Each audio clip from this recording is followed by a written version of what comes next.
ओम नमो भगवते वासुदेवाय। दोस्तों, स्वागत है आपका मेरे यूट्यूब चैनल ओम शक्ति मंत्रा में। दोस्तों, आज मैं आपको बताऊंगी कामदा एकादशी की व्रत कथा के बारे में। दोस्तों, जैसे कि मैंने अपनी पिछली वीडियो में कामदा एकादशी की व्रत विधि, महत्वता और किस तरीके से भगवान विष्णु को प्रसन्न किया जाता है उसकी वीडियो अपलोड की है, तो आप जाके देख लीजिए। और इस वीडियो में आपको मैं बताऊंगी व्रत कथा के बारे में। दोस्तों, वीडियो में आगे बढ़ने से पहले मेरे वीडियो को लाइक करें, शेयर करें और चैनल को सब्सक्राइब कर दें ताकि आपको मेरी नई नई वीडियोस की नोटिफिकेशंस मिलती रहे।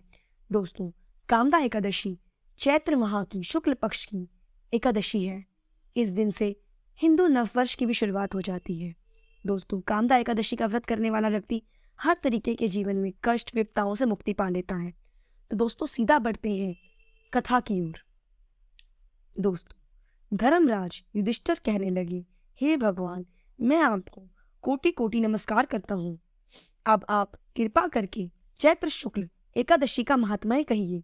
श्री कृष्ण कहने लगे, हे धर्मराज, यही प्रश्न एक समय राजा दिलीप ने गुरु वशिष्ठ जी से किया था और जो समाधान उन्होंने किया वो सब मैं तुम्हें कहता हूँ। प्राचीन काल में भोगीपुर नामक एक नगर था। वहां पर अनेक ऐश्वर्यों से युक्त पुंडरीक नामक नाम का एक राजा राज्य करता था। भोगीपुर नाम में अनेक अप्सरा, किन्नर तथा गरवंद वास करते थे। उनमें से एक जगह ललिता और ललिता नाम के दो स्त्री पुरुष अत्यंत वैभवशाली घर में निवास करते थे। उन दोनों में अत्यंत स्नेह था, यहाँ तक कि अलग अलग हो जाने पर दोनों व्याकुल हो जाते थे। एक समय पुंडरीक की सभा में अन्य गरवंदों सहित ललित भी गान कर रहा था। गाते गाते उसको अपनी प्रिय ललिता का ध्यान आ गया और उसका स्वर भंग होने के कारण गाने का स्वरूप बिगड़ गया। ललित के मन में भाव में जानकर करकोट नामक नाग के पद भंग होने का कारण राजा से कह दिया। तब पुंडरीक ने क्रोधपूर्वक कहा कि तू मेरे सामने गाता हुआ अपनी स्त्री का स्मरण कर रहा है। अंत तू कच्चा मांस और मनुष्य को खाने वाला राक्षस बनकर अपने किए कर्म का फल भोग। पुंडरीक के शाप से ललित उसी क्षण महाकाय विशाल राक्षस हो गया। उसका मुख अत्यंत भयंकर, नेत्र सूर्य चंद्रमा की तरफ प्रदीप्त तथा मुख से अग्नि निकलने लगी। उनकी नाक पर्वत की कंदरा के समान विशाल हो गई और गर्दन पर्वत के समान लगने लगी। सिर के बाल पर्वतों पर खड़े वृक्षों के समान लगने लगे तथा भुजाएं अत्यंत लंबी हो गई। कुल मिलाकर उसका शरीर 8 योजन के विस्तार में हो गया। इस प्रकार राक्षस होकर वह अनेक प्रकार के दुख भोगने लगा। जब उसकी प्रियतमा ललित को यह विस्तृत मालूम हुआ तो उसे अत्यंत खेद हुआ और वह अपने पति के उद्धार का यत्न सोचने लगी। वह राक्षस अनेक प्रकार के घोर दुख सहता हुआ घने वनों में रहने लगा। उसकी स्त्री उसके पीछे पीछे जाती और विलाप करती रहती।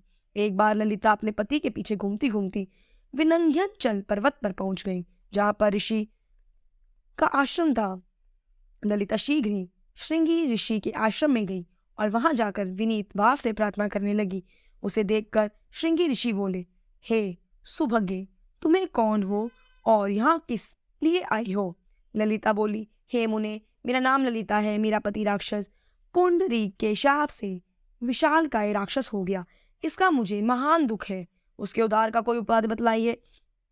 ऋषि बोले, हे गर्दभ कन्या, अब चैत्र शुक्ला एकादशी आने वाली है, जिसका नाम कामदा एकादशी है। इसका व्रत करने से मनुष्य के सब कार्य सिद्ध होते हैं।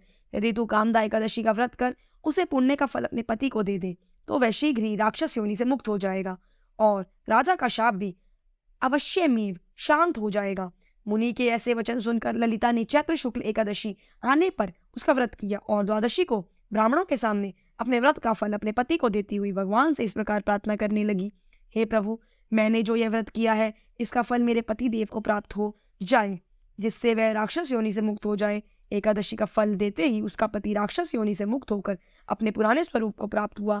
फिर अनेक सुंदर वस्त्रभूषणों से युक्त होकर ललिता के साथ विहार करने लगा।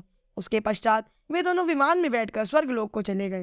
विशिष्ट मुनि कहने लगे कि हे राजन, इस व्रत को विधि पूर्वक करने से समाप्त पाप नाश हो जाते हैं तथा राक्षस आदि की योनि भी छूट जाती है। संसार में इसके बराबर कोई और दूसरा व्रत नहीं। इसी कथा पढ़ने या सुनने से वाजपेयी यज्ञ का फल प्राप्त होता है। दोस्तों, आज की कथा यही समाप्त होती है। अगर आपको वीडियो अच्छा लगा हो तो वीडियो को लाइक करें, शेयर करें और चैनल को सब्सक्राइब कर दें ताकि आपको मेरी नई नई वीडियोस की नोटिफिकेशंस मिलती रहे। जय श्री हरि विष्णु दोस्त।